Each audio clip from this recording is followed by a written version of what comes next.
वसुदेव जी के यहाँ पर साक्षात भगवान प्रकट हुए।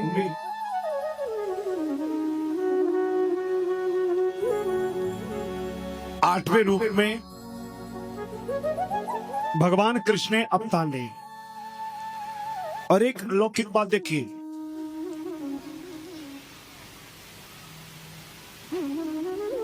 भगवान श्री राम ने अवतार लिया अवध के महल में, और भगवान कृष्ण ने अवतार लिया मथुरा की सेंटर। दोनों की अलौकिक है। भगवान राम कहते हैं जन्म लेना हो तो ठाठ के साथ लो, भगवान का भजन करो, अगला जन्म ऐसी जगह होगा चकाचक, और बढ़िया भजन करोगे तो कम से कम अगले जन्म में है ना प्रवीण जी के यहाँ पुत्र बन करके जाएंगे तो बढ़िया वाले घर में रहेंगे, आराम से प्रेम से बोलेंगे जय श्री कृष्ण।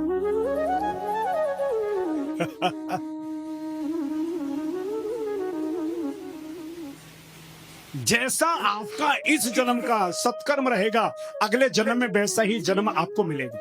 ये ध्यान रखना, ये कटु सत्य है, आपको बुरा लग सकता है लेकिन सत्य है। इस जीवन में तुम्हारा जैसा जीवन रहा है, अगले जन्म में वही लोग मिलने।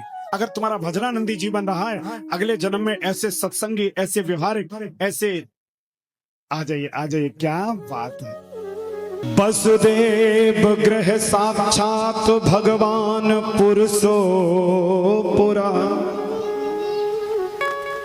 आज भगवान कृष्ण ने मथुरा की सेंटर जेल में देवकी के गर्भ से अवतार लिया। और आप एक अलौकिक कृति देखिए। कहा जाता है देवकी के 7 बच्चे हुए। 7वां गर्भ तो रोहिणी जी के गर्भ में माया ने स्थापन कर दिया था, जिसमें बलराम जी थे, लेकिन थे वो देवकी के ही। ये भी ध्यान रखना, योग माया ने इनका गर्भ उठा करके रोहिणी जी के गर्भ में प्रवेश करा दिया, लेकिन था तो देवकी के ही।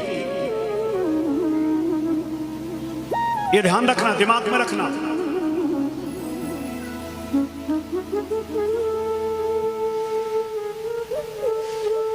और आप देखेंगे जिस समय भगवान कृष्ण ने अवतार लिया, जैसे ही पृथ्वी पर पांव रखा, जेल के ताले खुल गए, हाथ की हथकड़ियां टूट गईं, पांव की बेड़ियां टूट गईं, जितने दरवाजे लगे थे सारे दरवाजे खुल गए। कोई बंधन नहीं है, जहां चाहो चले जाओ, कुछ भी, कोई बंधन, सारे बंधन टूट गए। यहां भागवत कथा कहती है जब तक जीव आत्मा परमात्मा से दूर रहती है तब तक सारे संसार के बंधन लगे रहते हैं, और जब परमात्मा के पास में जीव आत्मा पहुंच जाती है तो दुनिया के सारे बंधन टूट जाते हैं, फिर उसको कोई बंधन बांध नहीं सकता है। देखिए आप देवकी वसुदेव एक साल से नहीं, 10-11 साल से जेल में पड़े। 10-11 साल से जेल में पड़े, लेकिन हाथ की हथकड़ियां खुली नहीं, पांव की बेड़ियां खुली नहीं, ताले कभी खोले नहीं।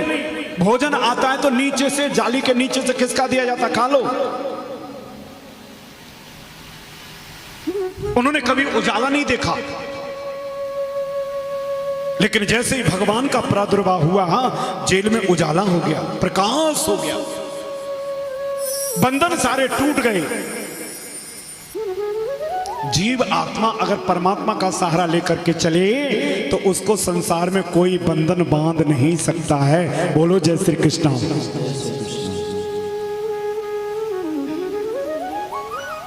आज देवकी ने जैसे ही कृष्ण भगवान के चेहरे को देखा, तेज देख करके देवकी मोहित हो गई। जैसे ही अपने कपोलों से लाला को लगाना चाहती हैं, तुरंत वसुदेव जी ने पकड़ लिया। बोले नहीं, अगर आपका वात्सल्य प्रकट हो गया तो फिर बिना इनके रह नहीं सकती हो। तुरंत लिया, और जिस छबरिया में, जिस टोकरी में भोजन आता था नित्य, उसी टोकरी में अपना गमछा निकाल के बिछाया और उसमें कृष्ण को लिटा लिया। उन्होंने कहा मौका अच्छा है, हथकड़ियां खुल गई, बेड़ियां खुल गई हैं, जेल के ताले खुल गए। कृष्ण को कहीं ना कहीं दूर छोड़ करके आ जाते हैं। बोलो जय श्री कृष्ण। रात्रि को ठीक 12 बजे भगवान कृष्ण ने अवतार लिया। छबरिया में लेकर के बसदेव जी जब निकले हैं, इधर शाम के वक्त यशोदा मैया के यहां पर एक कन्या ने जन्म ले लिया। छोरी ने जन्म ले लो, छोरी ने। नंद बाबा की जो बहन है सुनिंदा, 15 दिन पहले आए के पड़ गई कि भाभी को छोरा होएगा तो कम से कम कान के झुमका बुमका मिल जावेंगे, गले की चेन मिल जावेगी। हाँ, और भाभी के कछु होवे वालो हो तो जितनी ननदें होती ना ननद, हे भगवान,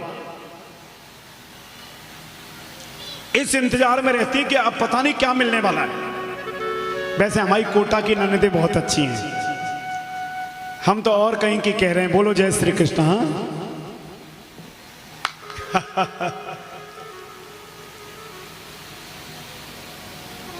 शाम को 6 बजे 7 बजे के समथिंग कन्या हो गई। कन्या, पूरे लोगों को टेंशन हो गई, हे भगवान एक छोरा हो जाता हूं। 80 साल के है गए नंद बाबा, 78 साल के है गई यशोदा मैया, लेकिन भाई तो छोरी भाई।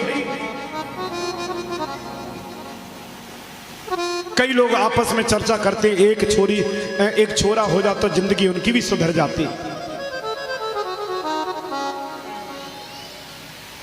सुनिंदा धीरे से शाम को बैठी थी। यशोदा वाली बोली, सुनिंदा एक गिलास हमें गर्म करके पानी तो लाए दे। सुनिंदा बोली, भाभी 1.5 महीना है गो तुम्हारी सेवा करते करते हमें का मिलो, कछु मिलो। अब हम ना दें कछु, हम नहीं देंगे कुछ भी। अब सुनिंदा जो थी ना, वो छोटी सी कन्या को देख देख के बाको चेहरा ऐसा बनेगा सुनिंदा को जैसे अरंडी को तेल पीला हो। कहां ते आई गई, छोरा हो जाता तो कछु मिल जाता।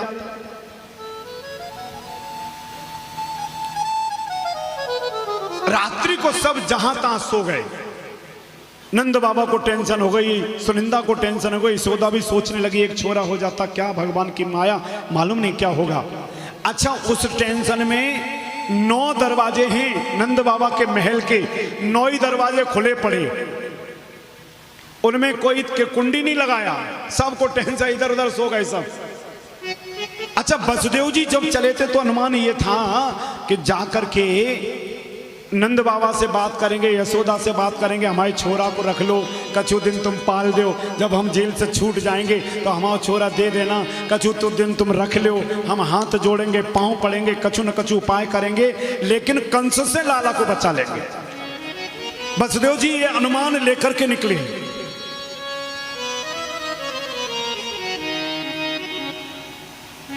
और जैसे ही वसुदेव जी चले तो रात्रि में जमुना मैया के किनारे पहुंचे। जमुना मैया कालिंदी मैया भगवान कृष्ण से कई सदियों से प्रेम करती हैं। और कन्हैया जैसे ही जाने लगे, जमुना जी को पता लग गया कि मेरे पालनहार, मेरे परमात्मा मेरे सामने से निकल रहे हैं, अगर इनके चरण छूने का सौभाग्य न मिला तो कहा। पहले जमुना जी थी घुटनों घुटनों, और जैसे ही कन्हैया का दर्शन किया है जमुना जी ने, उन्होंने बढ़ना प्रारंभ कर दिया, बढ़ना प्रारंभ कर दिया। कन्हैया बोले का कर रही इतनी क्यों बढ़ रही हो? जमुना जी बोली, आप जा रहे हो और आपके चरण छुए तो ये तो सौभाग्य हमारा निकल जाएगा, बिना आपके चरण छुए। अरे कन्हैया बोले, मेरे चरण तक पहुंचेगी तब तक तो तेरे ससुर जी डूब जाएंगे, हमारे बाबा का क्या होगा? बोले कुछ भी हो, मियां बीवी राजी तो कहा करेगा कोई काजी, हमारा प्रेमी हमसे बिना मिले जा रहा है और हम बीच में टुकड़ा का ध्यान रखे। ये सब नहीं हो सकता। आज तो कछु भी हो जावे, आर पार की होएगी, तुम्हारे चरण छुएंगे चाहे कछु है जावे। तब तक जमुना जी का जल वसुदेव जी के नाक तक पहुंच गया, और जैसे ही सांस घुप घुप होने लगी, कन्हैया बोले मान जा तू तो मार ही डालेगी का। जमुना जी बोली, जब तक चरण न छू ले तब तक हम मानने वाले कन्हैया ने देखा, हे भगवान ये जमुना जी मानेगी नहीं, कालिंदी बहुत जिद्दी हैं।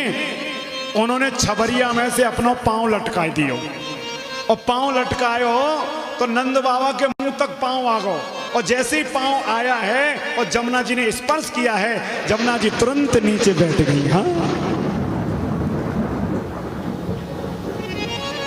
क्योंकि कृष्ण की दीवानी है यमुना।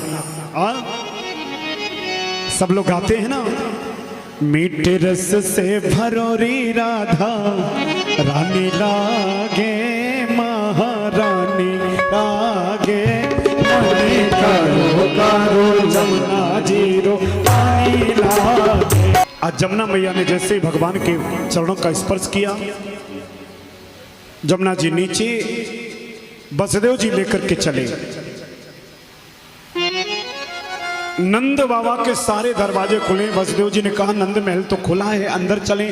और अंदर और अंदर और अंदर और अंदर जाते जाते गए तो सीधे यशोदा मैया के बेडरूम में पहुंच गए। कोई मिलो ही नहीं रास्ते में। उन्होंने देखा कि यशोदा मैया की बगल में एक छोटी सी कन्या सो रही है। नंद बाबा सो रहे हैं एकांत। वसुदेव जी ने सोचा नंद जी को उठाएंगे, डिस्कस करेंगे, पता नहीं कहाँ होएगो कहाँ ना होएगो। एक काम करते हैं, यशोदा की गोदी में लाला को सुलाए देते हैं और जो कन्या है उसको लेकर के चले जाते रात्रि में।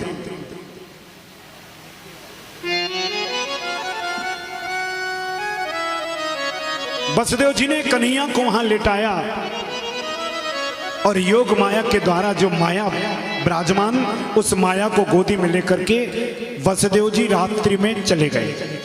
और एक कृपा देखिए, वसुदेव जी के सामने जब तक भगवान थे तब तक सारे बंधन टूटे थे, और जैसे ही वसुदेव जी भगवान को छोड़ करके गए, माया को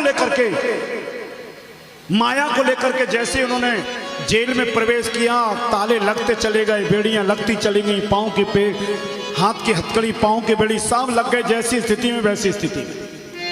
और इधर सारे देवी देवता आकाश में आकर के पुष्पों की वर्षा करते हैं।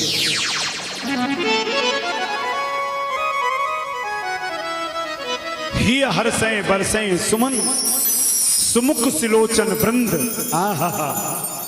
जहां भगवान लेटे थे चारों तरफ से देवता घंटाल बजाने लगे, सुगंधित हवाएं चलने लगी, ठंडी ठंडी प्यार चलने लगी। नंद बाबा धीरे से बोले कहाँ है गो, समझ में ना आवे। और जैसे ही बाहर देखा तो दरवाजा खुला पड़ा है। दौड़ करके गए, उन्होंने सारे दरवाजों को लगाया। जय श्री कृष्ण बेटा, आजा आजा। ठीक बेटा ठीक।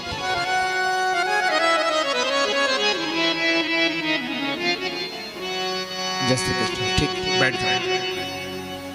बाहर से पधारी।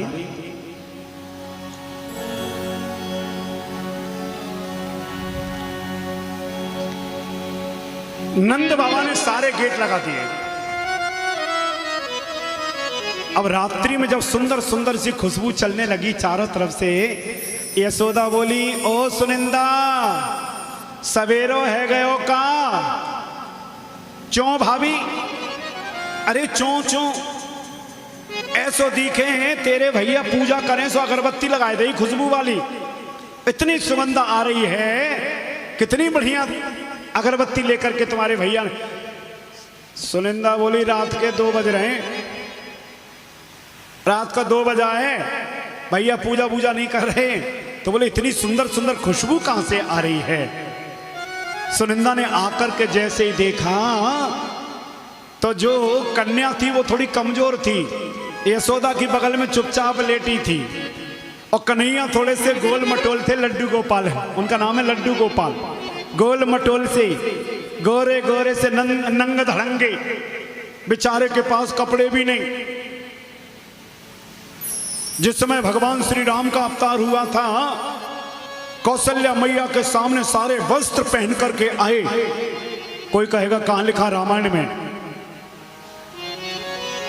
भूषण बनमाला नयन विशाला और शोभा सिंधु खरारी।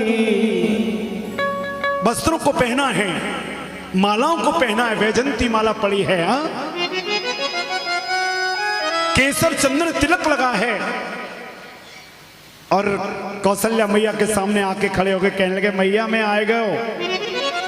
कौशल्या मैया बोली तुम कौन हो? बोले मैं तुम्हारा पुत्र हूं। मैया ने कहा पुत्र हो? बोले हाँ। मैया बोली ऐसा कोई पुत्र होवे, लाला होवे तो नंग धड़ंगो पैदा हो, तुम तो पूरे कपड़ा पहन के आए, उससे मुझे लगता है तुम मेरे पुत्र नहीं हो।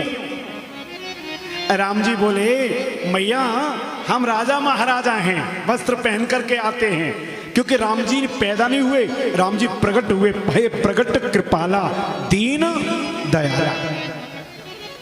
ब्रह्म पैदा नहीं होता, प्रकट होता है।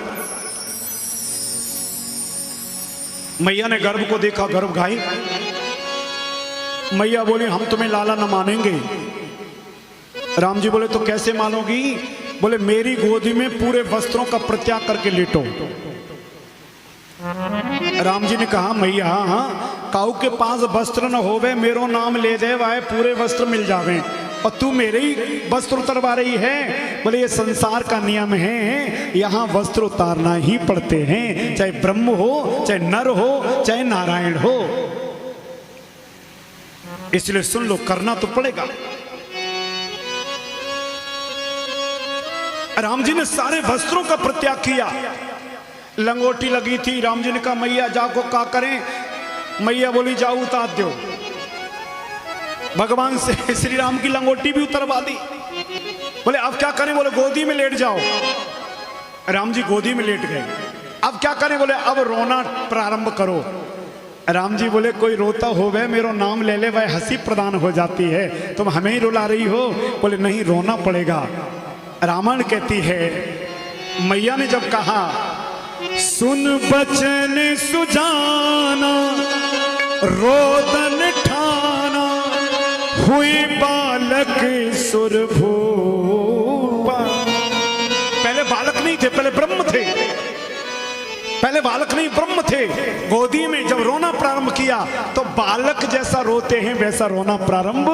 सुन बचन सुजाना रोदन ठाना हुए बालक सुर, बालक बन करके आए। और इधर कन्हैया बिल्कुल बिना वस्त्रों के यशोदा की बगल में लेटे, दुग्ध पान कर रहे लेटे लेटे। सुनिंदा ने धीरे से कहा शाम को हमने छोरी देखी थी, बड़ी दुबली पतली थी, और रात भर में इतनी मोटी ताजी कैसे है गई?